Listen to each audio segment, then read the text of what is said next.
Si preguntan quién soy, qué llevo, a dónde voy, de Tierra Santa. soy de donde nací, donde voy a morir, mi Tierra Santa.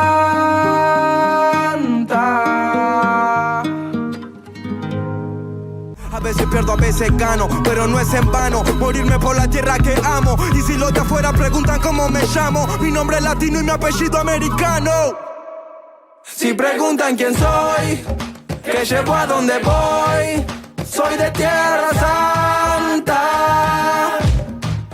Soy de donde nací, donde voy a morir, mi Tierra Santa. ¿Qué tal? Bienvenidos una vez más a todas y a todos a una nueva edición de Informe del Sur. Como cada semana estamos aquí en la pantalla de la TV Cooperativa para comentarles lo importante de nuestra Latinoamérica. El 24 de marzo llegará a nuestra provincia, a la capital provincial, precisamente a Santa Rosa, una delegación del Parla Sur que incluye la presencia de la vicepresidenta Cecilia Brito. Participarán en el homenaje, por supuesto, al Día de la Memoria, entre otras actividades. Vamos a escuchar hablar sobre esto al representante pampeano en el Parla Sur, al anfitrión, en este caso Nelson Nicoletti.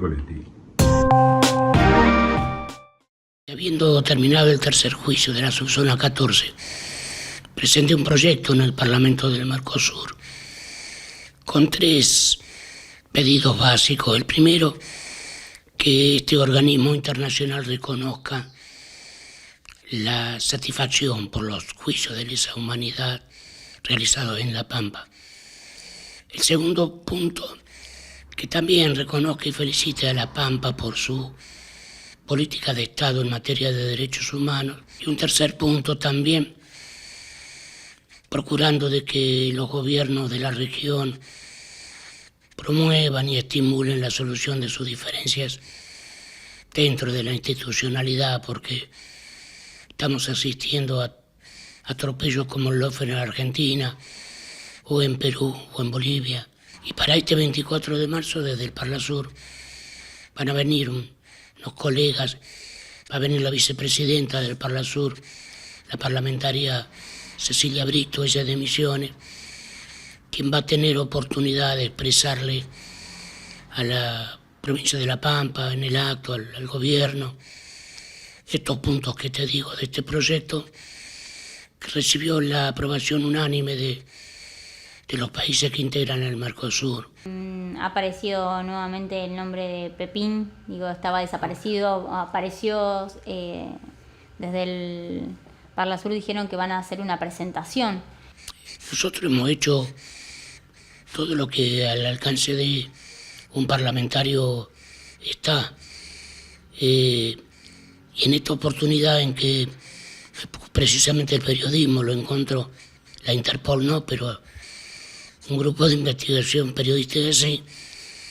Nosotros el 27 tenemos sesión en Montevideo y nuestros abogados estaban viendo si concretar una presentación personal o por escrito, pidiendo a la justicia de Uruguay que están vencidos todos los plazos para que resuelva si le da o no carácter de asilo político.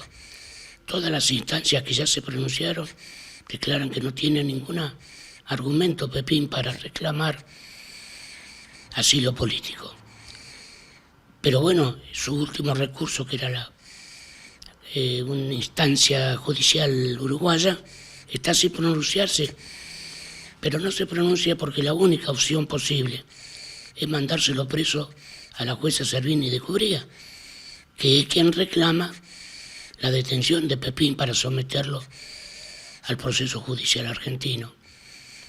Es una vergüenza, no solo Argentina, es una vergüenza lo que está haciendo Uruguay con su presidente Lacalle Pou, cómplice directo de Pepín, porque a esta altura no se puede disimular más esa protección política que está gozando Pepín en contra de las necesidades de justicia que reclama Argentina.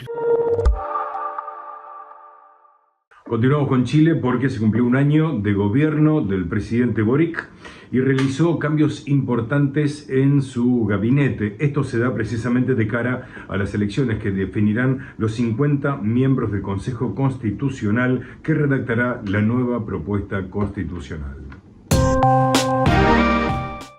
El presidente chileno Gabriel Boric reemplazó a los ministros Antonia Urrejola de la Cancillería, Juan Carlos García, Obras Públicas, Julieta Broski, Cultura, Alexandra Venado, Deportes y Silvia Díaz, Ciencia. En su lugar llegaron Alberto Van Claveren, Jessica López, Jaime de Aguirre, Jaime Pizarro y Aysén Echeverry. De los nuevos secretarios de Estado, López es la única militante de algún partido, el Partido Socialista. El resto son independientes. Los cambios se dieron luego que la Cámara de Diputados rechazara legislar una reforma que permitiría financiar el programa de gobierno, incluyendo un nuevo sistema de pensiones. El presidente dijo que con la negativa no castigan a él, sino a millones de chilenos y chilenas que llevan años esperando un país más justo. Boric, de 37 años, necesita que el equipo que lo acompañe en esta etapa tenga mayor conexión popular, que esté más preocupado de la gestión y de generar resultados concretos para la ciudadanía, menos promesas y anuncios, más logros y acciones. Según la última encuesta de la consultora Criteria, solo 4 de sus 24 ministros tenían un conocimiento mayor al 60%. Según el sondeo de la encuestadora Data Influye de esta semana, un 79% de la gente apoyaba la idea de una transformación en el equipo de Boric. El presidente persigue mejorar la percepción de su gobierno antes del 7 de mayo, cuando la ciudadanía volverá a las urnas luego de un 2020, 21 y 22 con una agenda electoral intensa, pero este año será para elegir a los 50 miembros del Consejo Constitucional que redactará una nueva propuesta de constitución. Estos comicios esconden un asunto de fondo. Será una elección con voto obligatorio, la primera desde que se repuso este sistema, con lo que los resultados darán cuenta de la fuerza del oficialismo y de la oposición y a su vez de las hegemonías dentro de cada alianza. Aunque en este proceso la moneda ha tomado la decisión de no involucrarse abiertamente para no repetir el fiasco anterior, Boric necesita un equipo de ministros mejor valorados por la gente, que no cometa errores de incompetencia y desprolijidad. En mayo la elección no será probablemente un juicio al gobierno, como sucedió con el plebiscito de septiembre, pero una derrota del oficialismo sería un duro golpe, otro más para la moneda. Mientras tanto, parece que la tormenta seguirá su curso. Se esperan otros ajustes y enroques de cargos con el horizonte del nuevo proceso constituyente, casi sin participación ciudadana de momento, y los 50 años del golpe de Estado contra el presidente socialista Salvador Allende.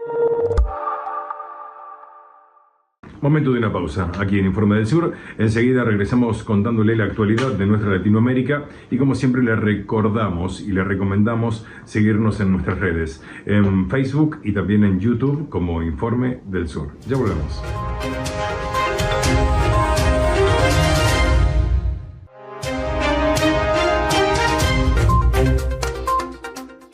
Más información en este segundo bloque. Se cumplen 5 años del asesinato de la concejala brasilera Marielle Franco. Aún todavía no se sabe nada de quién es o quién fue el responsable de este crimen. Lo vemos en el siguiente informe.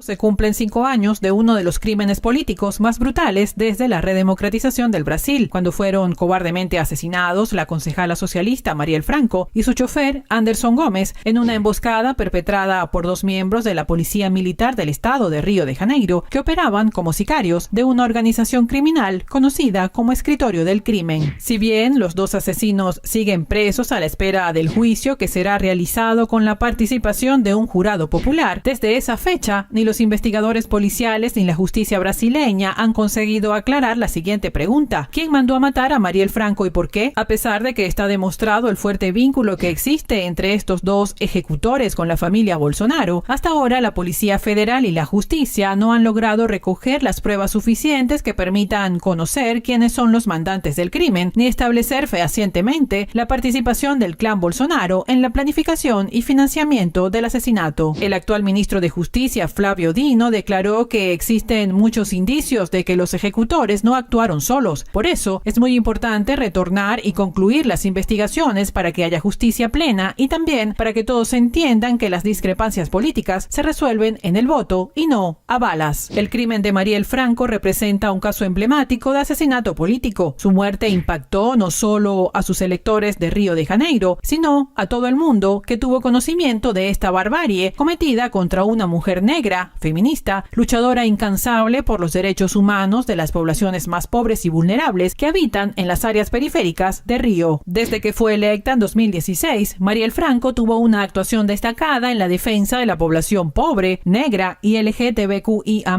que vive en las comunidades y barrios de la Baixada Fluminense. Los casos de asesinatos sumarios o de masacres perpetradas por parte de las diversas policías y milicias parapoliciales se acumulan por decenas. El 6 de mayo de 2021, una tropa de la Policía Civil de Río entró en la comunidad de Yacarecinio y asesinó a 27 hombres jóvenes, negros y pobres. La mayoría fueron ejecutados sumariamente, con disparos en la nuca, después de haberse rendido. Mariel advertía que en el campo de la seguridad pública se presenta la necesidad de alterar el modelo sustentado en la policía por uno sustentado en otra práctica, con relación al espacio público, con una nueva visión de la ciudad basada en los derechos y en las personas. Continuamos con más información, nos vamos a México. Mujeres trans denuncian discriminación y también violencia laboral. Y además reclaman que la falta de reconocimiento legal de identidad representa un obstáculo muy importante a la hora de acceder al trabajo formal. Victoria Sámano es trabajadora sexual y defensora de los derechos de las mujeres trans. Asegura que para personas como ella, las puertas se cierran. Pocas veces encuentran una oportunidad laboral. No solamente para mujeres trans, en general las personas trans no tenemos acceso a trabajos, las empresas nos siguen discriminando por nuestras identidades. Al vernos presencialmente, pues nos rechazan, nos dicen luego te llamamos.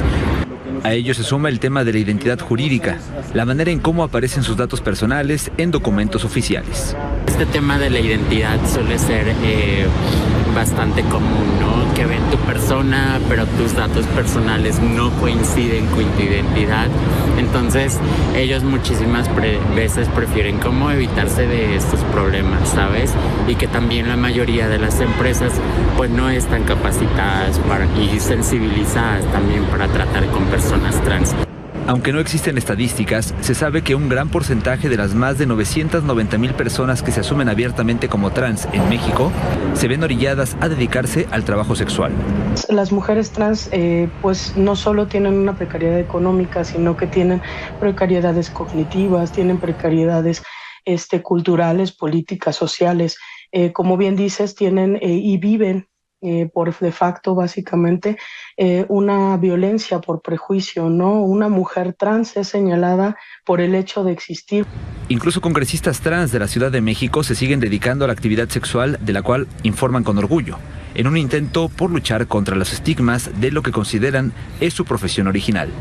Es por esta razón que este año lo comenzamos visitando a mis compañeras en sus puntos de trabajo para compartir un pedazo de rosca. La discriminación incluso se percibe al interior de colectivos feministas, ya que algunos de ellos rechazan a las mujeres trans por considerar que siguen siendo hombres. El Consejo Nacional para Prevenir la Discriminación ha tenido que tomar cartas en el asunto. Es más que decir no puedes hacerlo, sino poner como las opciones de que sí se puede. En ese sentido, lo que estamos buscando es quizá no una función más confrontativa con los colectivos que me mencionas, pero sí acompañar a los colectivos que pueden llegar a tener algún tipo de violencia de estos grupos. Pero más allá de los llamados, la discriminación aparece de muchas formas y es una realidad para las mujeres trans. Y como lo anticipáramos, lo adelantáramos en la edición anterior, miles y miles de mujeres se manifestaron en Argentina en el Día Internacional de la Mujer. Vamos a escuchar ahora de las principales representantes cuáles son las demandas del colectivo.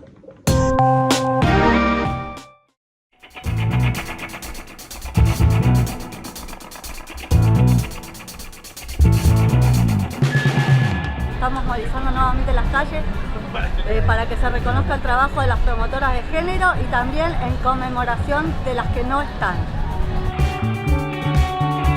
Estamos acá desde la campaña movilizando este 8M porque conquistamos la ley hace 2 años, pero seguimos luchando por la efectiva implementación de la IVE, de la ESI, por la liberación de todas las presas por abortos y eventos obstétricos y porque finalice la criminalización de quienes garantizan el derecho al aborto.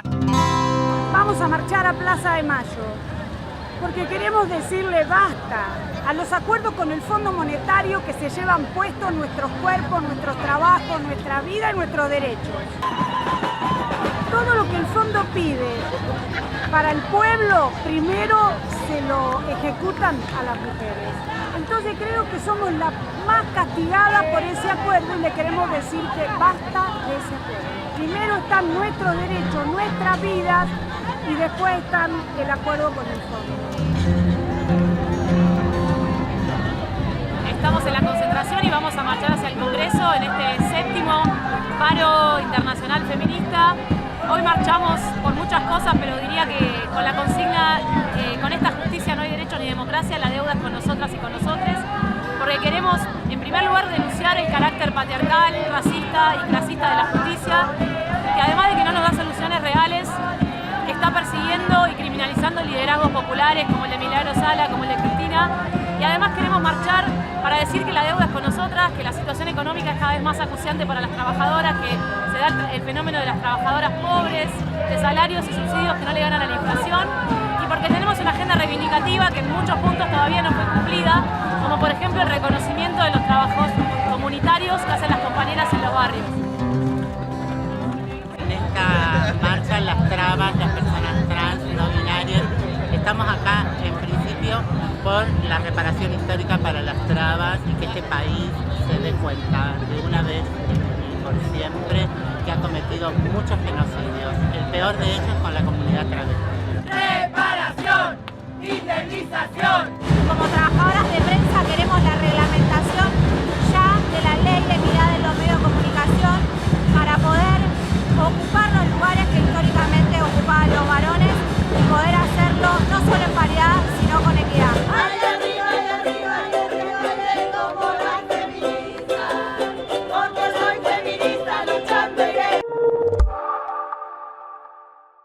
Y aquí hacemos otra pausa para cumplir en Informe del Sur. Seguimos en la TV Cooperativa en minutos nada más con el último bloque y toda la información. Gracias.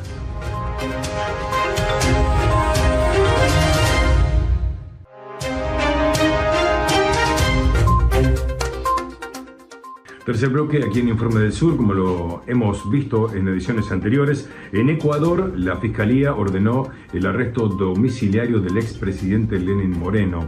Como saben, se lo acusa de recibir sobornos de una empresa china.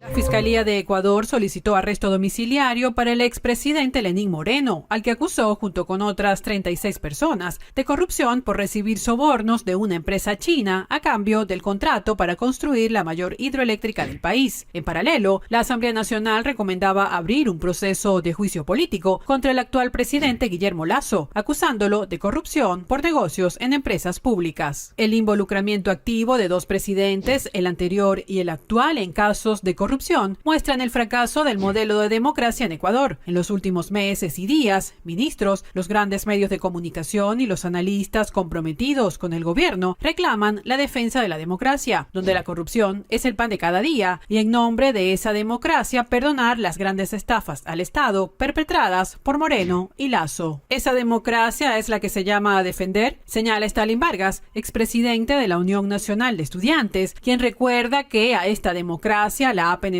legalizado el narcotráfico, que los bancos privados aumentaron el 48% de sus ganancias el año anterior, 116 grupos económicos con integrantes domiciliados en paraísos fiscales sacaron sus capitales al exterior y evaden impuestos. La fiscal general Diana Salazar reclamó prisión preventiva para todos los investigados. Sin embargo, debido a que 14 de ellos superan los 65 años, se pidió el arresto domiciliario, como es el caso de Moreno, y pidió autorización para solicitar cooperación judicial internacional de Suiza, España, China, Panamá, Paraguay, Estados Unidos y Belice. Moreno reside en Paraguay desde 2021, donde actúa como comisionado de la Organización de Estados Americanos, OEA, para asuntos de discapacidad. Los 37 indagados, entre los que están familiares cercanos al expresidente, habrían recibido cerca de $76 millones en coimas, que según la Fiscalía es el monto más alto judicializado por actos de corrupción en Ecuador. En actitud injerencista, el secretario general de la Organización de Estados Americanos, OEA, Luis Almagro, pidió respeto a la estabilidad de los periodos constitucionales en Ecuador, después de que la Asamblea Nacional recomendara enjuiciar políticamente al banquero presidente Guillermo Lasso. Y ya casi terminando la edición de esta semana, nos vamos a Uruguay, un tema recurrente también en algunos periodos de la República Argentina.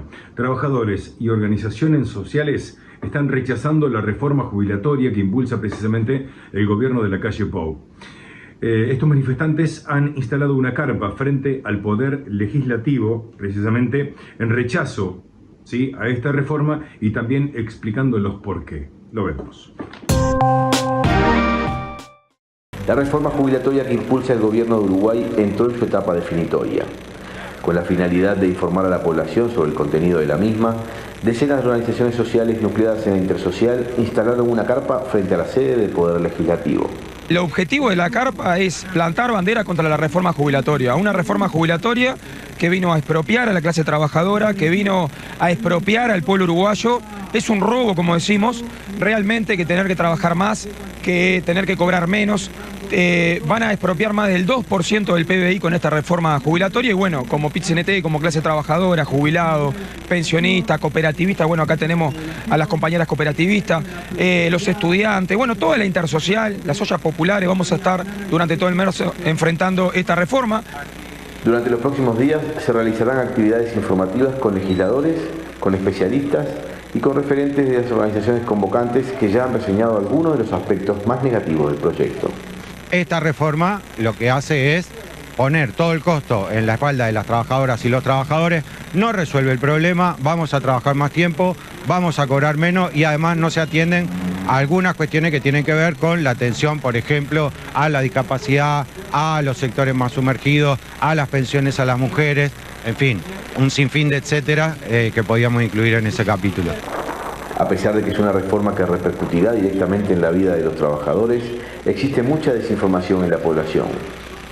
Precisamente para combatir esa realidad es que se instaló esta carpa. Entonces hay mucha desinformación, sobre todo en los jóvenes, ¿no? Que esto van a ser a la gran mayoría de los jóvenes que hoy todavía no ingresan a trabajar y los que están empezando a trabajar van a ser los más afectados. Entonces son los más desinformados, creemos nosotros, y que estamos apuntando mucho a ellos. La reforma ya fue aprobada por la Cámara de Senadores y ahora se discutirá en la Cámara de Diputados. Aún no está claro si el gobierno cuenta con los votos para aprobarla por desacuerdos en la propia coalición de gobierno. Además de la carpa, los trabajadores decidieron un paro general que se realizará el próximo 23 de marzo con la finalidad de demostrar su rechazo y presionar a quienes aún no tienen decidido el voto. El final está abierto. Muy bien, amigas, amigos de Informe del Sur, hasta aquí ha sido este resumen de noticias que siempre, semana a semana, le proponemos en la pantalla de Canal 2, ¿sí?, con lo más importante de nuestra Latinoamérica. Que tengan una excelente semana, Dios mediante, nos vemos nuevamente aquí el próximo viernes. Muchas gracias. A conciencia de vivir convirtiendo la ilusión en desesperanza. Responsables de que al nuevo fascismo nada lo pueda frenar. Si los monstruos que ustedes mismos crean no lo pueden controlar. Qué lástima me da que seamos una muestra, que en el Uruguay también suene la misma orquesta. Qué lástima me da que hable del Frente Amplio, como si tu gobierno ya no llevara 3 años. Qué lástima me da el desprecio al sindicato, el aumento de precio, la pérdida de salario. Qué lástima me da que apretes a la prensa, que de tu campaña no cumplas una sola promesa, que ataques a las ollas, que vendan las empresas, que la gente tenga que jubilarse más vieja. Volvé a defender nuestra alegría, porque al final tenemos que aguantar lo que hay que aguantar, porque la derecha se lleva a los pibes que vos decepcionás.